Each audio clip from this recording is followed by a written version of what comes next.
الفاتحة.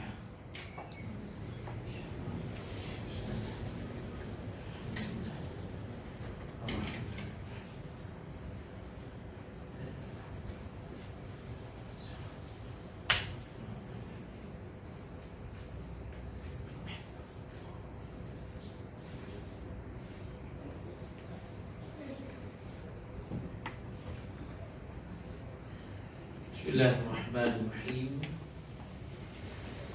Assalamualaikum warahmatullahi ta'ala wabarakatuh. Alhamdulillah.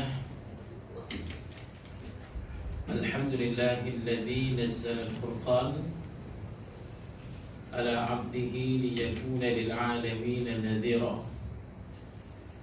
والذي أرسل رسوله بالهدى ودين الحق ليظهره على الدين كله ولو كره الكافرون. أشهد أن لا إله إلا الله وحده لا شريك له وأشهد أن محمدا عبده ورسوله. اللهم صل وسلم وبارك على سيد المرسلين وعلى آله وصحبه أجمعين. سبحانك لا علم لنا إلا ما علمتنا إنك أنت العليم الحكيم. ولا حول ولا قوة إلا بالله العلي العظيم. رب اشرح لي صدري ويسر لي أمري واحلل عقدة من لساني يفقهوا قولي. أما بعد، فيا عباد الله اتقوا الله Ittaqullah usikum wa nafsi bittaqwallah faqad fazal muttaqun. Qala Allah Ta'ala fil kitabihil karim, a'udzu billahi minasy syaithanir rajim. Al-haqqu min rabbik fala takunanna minal mumtarin. Shadaqallahul azim. Wa qala Rasulullah sallallahu alaihi wasallam, ballighu anni wala ayah. Tuan-tuan, puan-puan, muslimin dan muslimat yang mudah-mudahan dirahmati oleh Allah. Alhamdulillah, kita bersyukur pada Allah. InsyaAllah pada hari ini kita sambung pengajian kita yang berdasarkan kitab Tazkirah dan Taujihat Surah Al-Anfal, pengajaran dan teladan dari semasa dan selepas peperangan Badar. Jadi hari ini kita sambung pada muka surat berapa? 29 Ustaz. 29. Bantuan malaikat. Bawah tu. 29 di bawah sekali bantuan malaikat. Jadi kita masih lagi berada firman Allah pada ayat yang ke-12 hinggalah ayat yang ke-14. A'udzu billahi minasyaitonir rajim.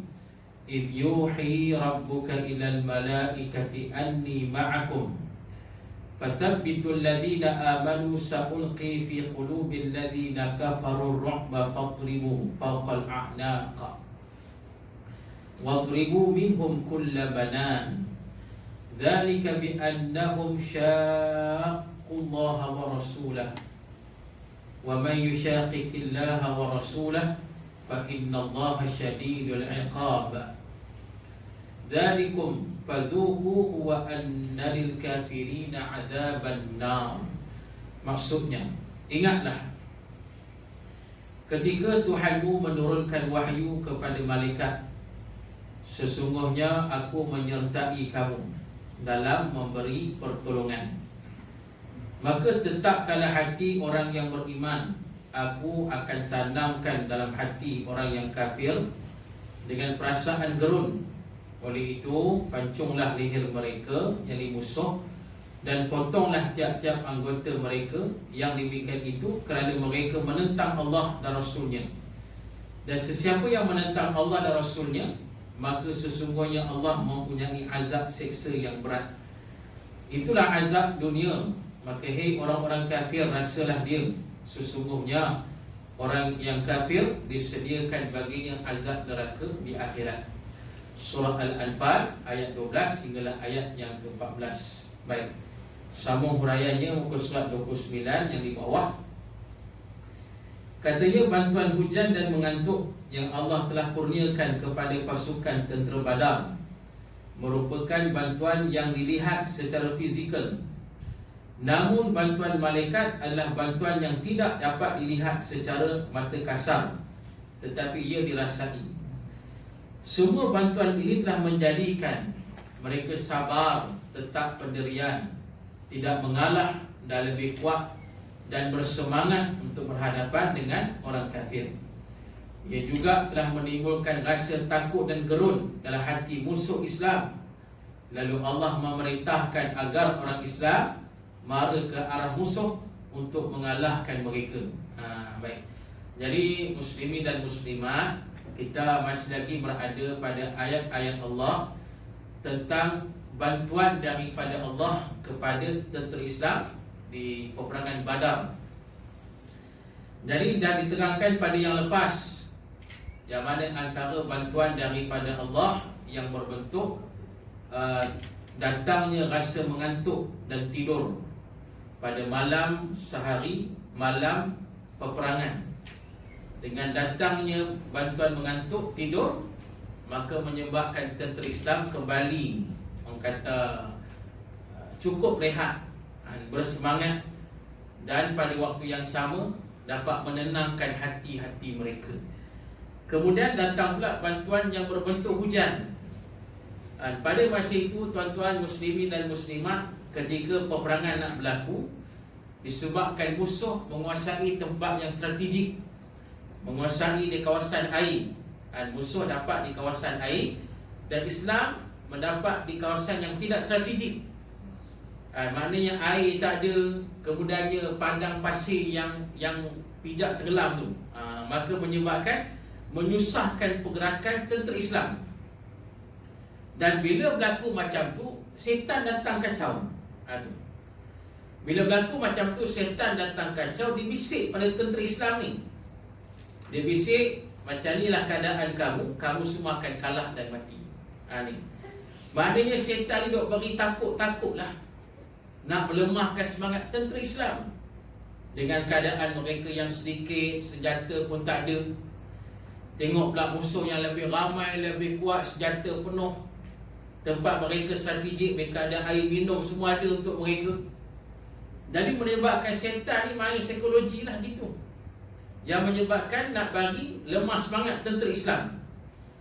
Tetapi dok tengah nak rasa down tu, tiba-tiba datanglah pertolongan daripada Allah. Dengan Allah turunkan hujan yang lebat, yang menyebabkan air hujan itu dapat menghilangkan dahaga tentera Islam dan menyegarkan badan tentera Islam. Dan yang keduanya pula, air hujan tersebut mengeraskan tanah padang pasir tersebut, menjadi kejat. Bila kejat padang pasir itu, menyebabkan mudah tentera Islam untuk bergerak dan berperang. Itulah bentuk pertolongan daripada Allah. Dan Allah menyatakan, bila saja datang macam tu pertolongan daripada Allah, Allah berfirman, وَلِيَرْبِطَ عَلَى قُلُوبِهِمْ وَيُثَبِّتَ بِهِ الْأَقْدَامِ, kata Allah. Itu dia. Datang saja pertolongan daripada Allah, maka menyebabkan menguatkan hati mereka, dan menetapkan pendirian mereka. Itu nak kata pentingnya pertolongan dan bantuan daripada Allah Subhanahu wa taala. Jadi kan itulah muslimin dan muslimat, kita juga yang sebagai orang-orang yang beriman, dekat dunia ni banyak kerja kita buat, amal-amal soleh kita buat, amal kebaikan kita buat. Dan bila saja kita melaksanakan amal kebaikan ini, kadang-kadang datang ujian, datang dugaan. Dan kadang-kadang ujian ni kadang-kadang menyebabkan rasa lemah semangat. Itu dia. Kita rasa lemah, kita nak buat kebaikan ni, nak buat benda yang baik, benda yang sangat baik lah, sangat cantik kita nak buat ni. Kita nak buat benda-benda yang mendatangkan kebaikan. Tetapi banyak sangat cabaran, banyak sangat ujian, banyak sangat dugaan. Dan memang tak nafi pada saat itu setan akan kacau dan bisik dan menggoda, menggugat kita. Ini setan punya kerja lah. Dia akan kacau, dia akan melemahkan semangat kita, supaya kita membatalkan niat nak buat kebaikan itu. Jadi down, kita tak semangat nak buat kebaikan, kita tak semangat nak beramal soleh. Jadi bila jadi macam tu, kita berdoa lah, minta pertolongan daripada Allah Subhanahu wa taala. InsyaAllah bila kita minta pertolongan daripada Allah Ta'ala, Allah akan beri bantuan pada kita dengan pelbagai cara, pelbagai bentuk, tuan-tuan. Dan pada saat itu akan menyebabkan naik balik semangat kita dan kita bertambah yakin pada janji Allah dan Rasul sallallahu alaihi wasallam. Pokoknya sebagai hamba Allah kena sentiasa berdoa pada Allah. Tu kata apa? Sufyan Ats-Tsauri rahimahullah. Dia kata salafus soleh ni, orang-orang dulu, apa generasi sahabat semua ni, yang mana mereka akan minta tolong pada Allah daripada sekecil-kecil benda. Sampai nak adun makanan pun, kata Sufyan Ats-Tsauri, nak adun makanan pun minta tolong pada Allah. Ni nak adun makanan ni tuan-tuan, sampai tahap itu. Ni lebih lagi lah kalau kita nak buat kerja yang besar, kita nak buat benda yang baik, benda yang penting, lebih lagi kena minta tolong pada Allah. Tuan-tuan bekerja, ada kala kena bentang projek depan bos ke apa, minta tolong dulu pada Allah. Minta Allah permudahkan urusan kita, minta Allah Ta'ala permudahkan lidah kita, fasihkan kata-kata kita. Minta Allah Ta'ala lembutkan hati bos kita, minta pada Allah. Tuan-tuan muslimin dan muslimat, saya rasa saya dah sebut, saya ulang dia lah. Antara guru tuan-tuan sini Ustaz Al-Fadhil Ustaz Nurul Halil Al-Hafiz. Saya selalu perasan dia bila dia doa pada Allah. Doa tu saya baca, saya ikut sekali doa dia. Doa dia simple je tapi sangat bermakna. Apa bunyi doa dia? Allahumma yassir umurana ya Allah. Allahumma yassir umurana ya Rahman. Allahumma yassir umurana ya Rahim. Pasal tak dia baca doa ni? Itu guru ni dengan kuliah dia setiap bulan ni. Jadi saya biasa dengar lah dia baca doa sebab dia khutbah Jumaat bulanan dekat tempat saya. Jadi biasa dengar dia baca doa tu. Jadi kita hafal doa tu sekali. Sebab doa ni sangat baik. Apa yang kita minta pada Allah? Allahumma yassir umurana ya Allah. Ni. Ya Allah, permudahkan segala urusan kami ya Allah. Permudahkan segala urusan kami ya Allah. Permudahkan segala urusan kami ya Rahman. Permudahkan segala urusan kami ya Allah ya Rahim. Minta pada Allah. Sebab kita hari ni setiap hari dalam keadaan berurusan. Setiap hari. Urusan kerja kita, urusan ibadat kita, amal soleh kita, urusan kita cari rezeki, urusan keluarga, semua dalam keadaan berurusan. Maka minta pada Allah supaya Allah permudahkan segala-galanya. Ni tuan-tuan muslimin dan muslimat. Jadi insyaAllah bila datang pertolongan daripada Allah, akan menyebabkan rasa tenang hati kita, bahkan bertambah kuat keyakinan kita kepada Allah Subhanahu wa taala. Jadi pasal itu nak ajar pada kita supaya sentiasa berdoa kepada Allah Subhanahu wa taala. Baik. Katanya lagi, kekuatan tentera musuh bergantung sepenuhnya kepada teknologi, persenjataan dan kekuatan fizikal. Hal ini menyebabkan mereka mencipta pelbagai teknologi untuk berhadapan dengan orang Islam. Mereka tak berani berdepan seperti mana orang Islam. Kemajuan teknologi yang mereka miliki tidak wajar dijadikan sebab untuk orang Islam mengalah dan bersikap lemah atau kalah sebelum berjuang. Dari sudut ketenteraan, memang kita tidak dapat untuk menandingi kekuatan mereka.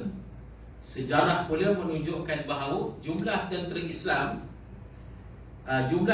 Islam yang bersama Rasulullah sallallahu alaihi wasallam dalam semua peperangan semuanya sedikit, melainkan dalam peperangan Hunain sahaja. Ini adalah realiti dan resam perjuangan. Tetapi ia bukan bermakna kita terus pasrah dengan kelemahan diri. Segala usaha perlu dilakukan untuk memastikan orang Islam juga memiliki persenjataan yang hebat. Itu dia. Jadi muslimin dan muslimat disebut tadi bezalah tentera Islam dan tentera musuh. Ini berbeza, semua sudut berbeza. Beza antara Islam dengan kafir. Disebut tadi orang kafir ini bergantung sepenuhnya kepada teknologi, fizikal, persenjataan kalau perang lah. Mereka bergantung sepenuhnya dalam bab itu. Tentera Islam, orang Islam pula, memang mereka gunakan benda-benda tu. Gunakan persenjataan kalau perang, teknologi, sebagainya, guna semua tu. Tetapi pada waktu yang sama, mereka akan bergantung kepada Allah Subhanahu wa ta'ala. Itu beza kita dengan orang yang bukan Islam. Jadi pasal itulah, apa saja yang kita buat kena bergantung kepada Allah. Tapi kena ingat, macam disebut oleh Imam Abdullah At-Tusturi rahimahullah, dia kata selagi mana hati kita masih terpaut selain daripada Allah, maka selagi itulah kita takkan mencapai keyakinan yang sempurna kepada Allah. Dia kata apa?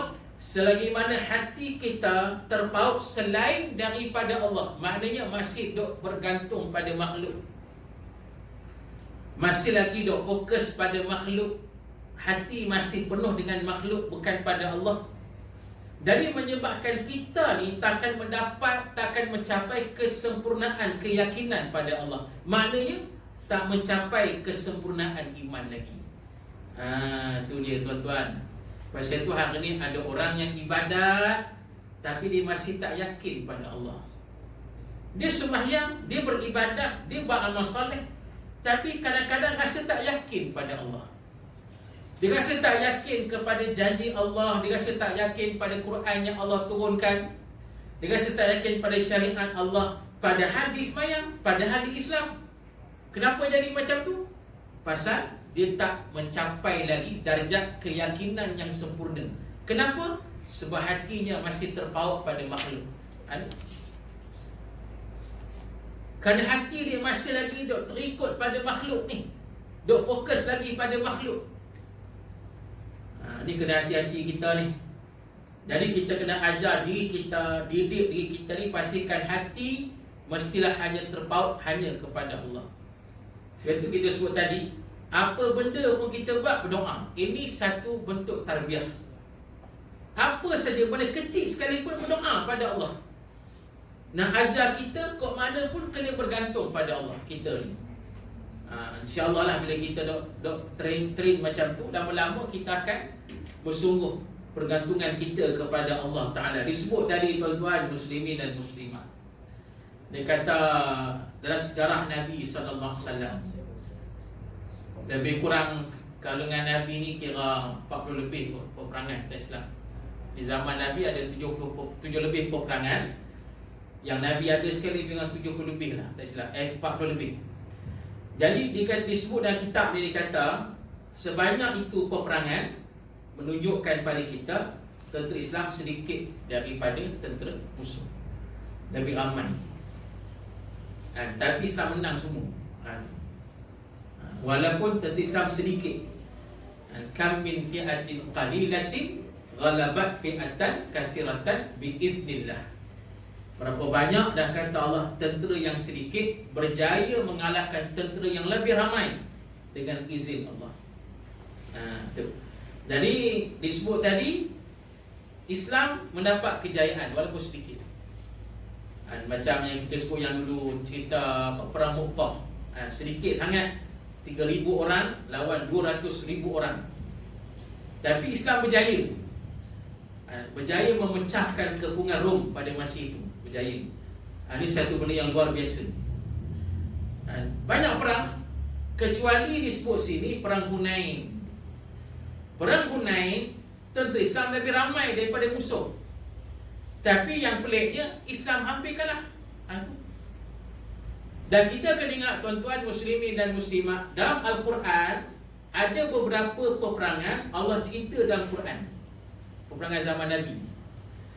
Perang zaman Nabi ni banyak, tapi yang Allah masuk dalam Quran ni sikit je, 1-2 je.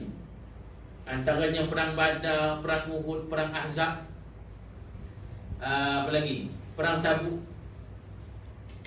Dan salah satu yang Allah masukkan dalam Quran ialah perang Hunain.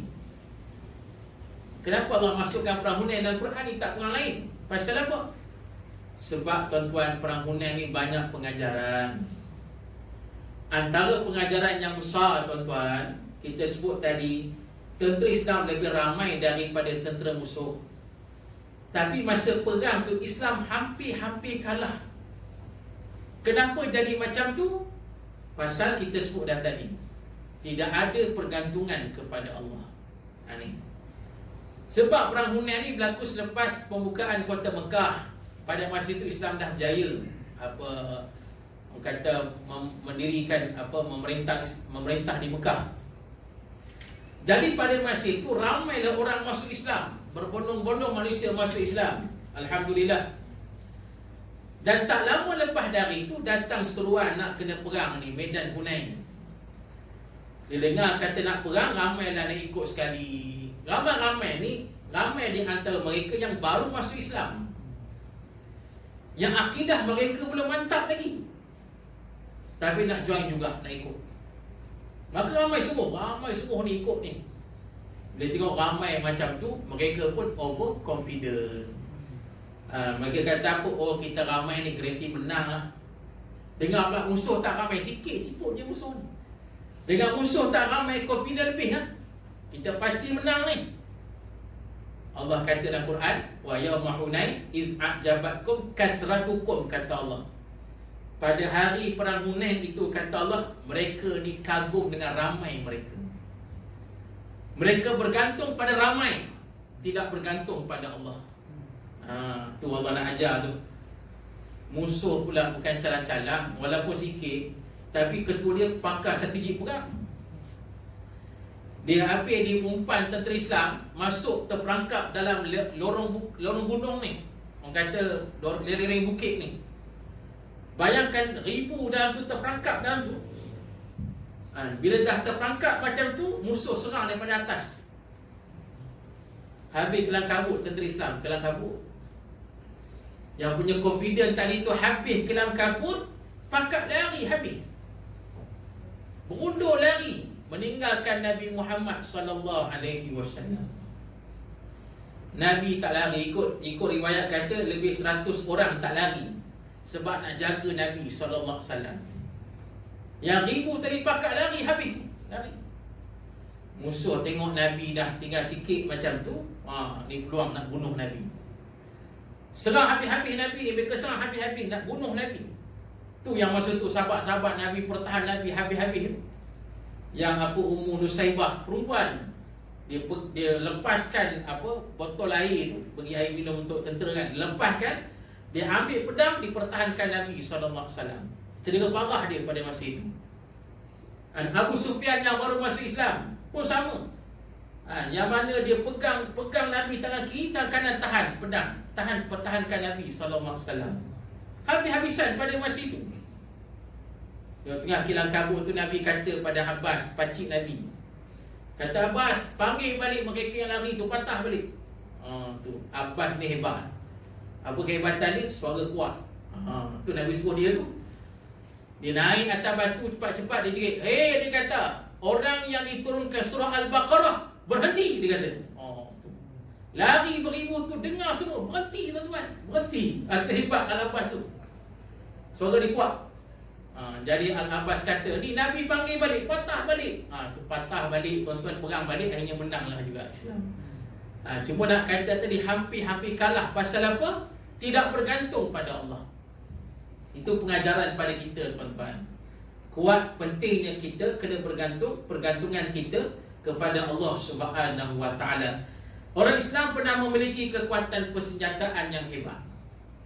Seperti tentera Sultan Muhammad Al-Fatih yang membuka kota Konstantinopel. Kekuatan tentera ini adalah gabungan kekuatan fizikal dan kerohanian yang telah menumpaskan tentera Rom dan menawan kota yang utuh itu. Bagaimana mereka boleh menarik 70 buah kapal dari Selat Bosphorus ke Tanjung Emas, merentasi bukit yang begitu tinggi dengan jarak melebihi 4 km. Bukan senang untuk menarik kapal. Bukan di atas padang, tapi di atas bukit. Jadi kalau tidak dengan bantuan Allah, tidak mungkin perkara ini boleh berlaku. Kita kena ingatlah tuan-tuan muslimin dan muslimat dengan sabda Nabi SAW tentang raja, panglima yang terbaik dan tentera yang terbaik. Ini hadis Nabi. Sepakat ulama yang dimasukkan Nabi ialah Sultan Muhammad Al-Fatih dan tenteranya. Padahal Muhammad Al-Fatih bukan hidup zaman Nabi. Tapi Nabi dah kata Nabi kata ni kota Konstantinopel ni akan dibebaskan oleh raja yang terbaik, ketua yang terbaik dan tentera yang terbaik. Sahabat sahabat Nabi dia cuba mati dekat sana lah nak tengok siapa yang dimasukkan Nabi SAW. Maknanya Nabi dah beritahu awal-awal ni nak kata hebatnya Muhammad Al-Fatih ni. Nabi sebut ni tentera yang terbaik, raja yang terbaik. Ni jelas disebut tadi ada kekuatan fizikal dan rohani mereka ni. Jadi antara yang luar biasanya kenapa Nabi kata mereka juga tentera yang terbaik. Pasal tentera Muhammad Al-Fatih dia patuh pada arahan. Ini antara kekuatan tentera Islam, mematuhi arahan kepimpinan mereka. Ini syarat nak mendapat kejayaan dalam jihad dan peperangan. Patuh pada arahan kepimpinan ini sangat penting. Bayangkan tentera Muhammad Al-Fatih tak cakap banyak. Arahan Muhammad Al-Fatih ni apa arahan ni? Disuruh tarik 70 buah kapal naik bukit. Benda ni tak logik tuan-tuan. Pasal nak elak daripada musuh. Pasal Selat Bosporus tu musuh dah kuasai. Jadi nak elak daripada musuh nampak, maka dia suruh tentera ni tarik naik darat kapal 70 buah, tentera sampai 200,000. Pakat tarik naik bukit 4 km tinggi tuan-tuan. Ni ada mereka tikai? Tak langsung tak tikai. Mereka buat saja apa arahan Muhammad Al-Fatih. Tu Nabi kata sebaik-baik tentera. Ni tuan-tuan. Itu yang menyebabkan datang pertolongan daripada Allah. Ni kata luar biasa mereka ni. Luar biasa. Jadi pasal itu kita baca kisah-kisah ni kita nampak macam mana, apakah sebab mereka layak mendapat pertolongan bantuan daripada Allah, ni jelas. Jadi pasal itulah kita ni mencontohi mereka dengan kuat pergantungan kita pada Allah dan sebagainya lah tuan-tuan. Jadi muslimin dan muslimat, insyaAllah oleh sekadar itu kita akan sambunglah kuliah kita ni pada bulan depan. Masih lagi kita nak baca huraian ayat yang ke-12 hingga ayat yang ke-14 insyaAllah. Cukup sekadar itu. Dan juga kalau macam biasalah di luar tu lepas solat sedikit untuk dana dakwah. Jadi kita tangguh baca tasbih kafarah dan surah.